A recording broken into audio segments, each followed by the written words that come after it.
The phrase, "I don't know a lot about art, but I know what I like," does broadly apply to me. To be honest, I like going to art galleries both here and on the continent, and on more than one occasion I've sought out the artwork of the elusive Banksy. But I have to say, if I'm generalising, the majority of modern or non-conformist art I find to be utter shite. A few years ago I was unfortunate enough to be invited to an art exhibition at the local university, where students finishing their degrees were presenting their final pieces, and I learned quite a lot about the art community in that afternoon. One of the main things I learned is the less talent an artist has, the more outlandishly they will tend to dress. This chap walked past me wearing white Wellington boots, velvet trousers, a fake fur coat, a feather boa and a Stetson, and I found myself wondering, does he think this is a fancy dress party? And even if he does, I've got no fucking idea what he's come as. But this guy's final piece was a statement about the capitalist society in which we live.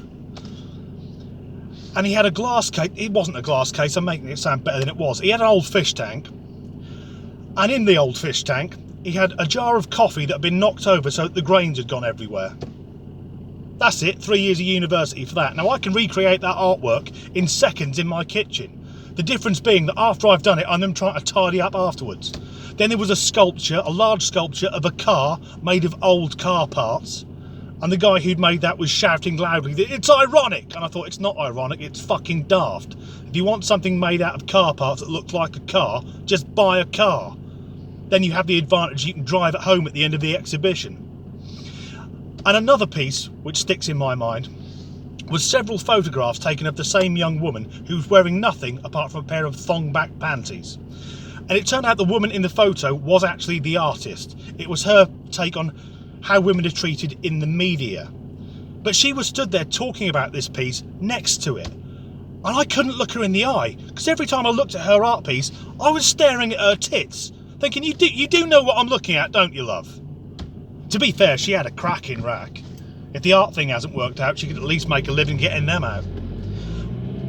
And then after a few hours at this exhibition, I found one of the professors and asked why so few of the students had done the traditional putting oil on canvas. And she looked at me like a piece of dog shit she'd trod in, rolled her eyes and said, "It's been done."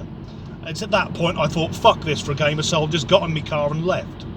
But I'm mentioning art because I don't know if you saw the news at the weekend that an art piece which recently sold at auction for $120,000, that's around £90,000, was on display at a gallery in Miami, and now it's been eaten. Now, to explain this $120,000 piece of artwork was a banana attached to the wall with duct tape.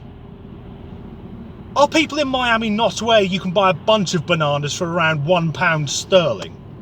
And in any other walk of life, aside from the art world, you'd think something weird was going on. If you went to a friend's house and they had a banana duct taped to the wall, you would ask, "Do you want to have a chat, mate? It looks like something's going very wrong for you." But what happened was another artist walked in, recorded himself for Instagram eating the banana and called it Hungry Artist. And I take my hat off to that guy. Because he's shown how fucking absurd the art world is. But not to end it there, because even though the banana's been eaten, the artwork is still up. Because the banana's been replaced by another banana, because the original artist said, it's not about the banana, it's about the idea of the banana. Fuck off! Anyway, I was thinking about selling my car next year, or trading it in. Instead, what I think I'm going to do is drive to the Tate Modern, leave it outside with a sign up saying this is an art piece called A Life Disgruntled, and wait for some daft bastard to give me $1 million for it.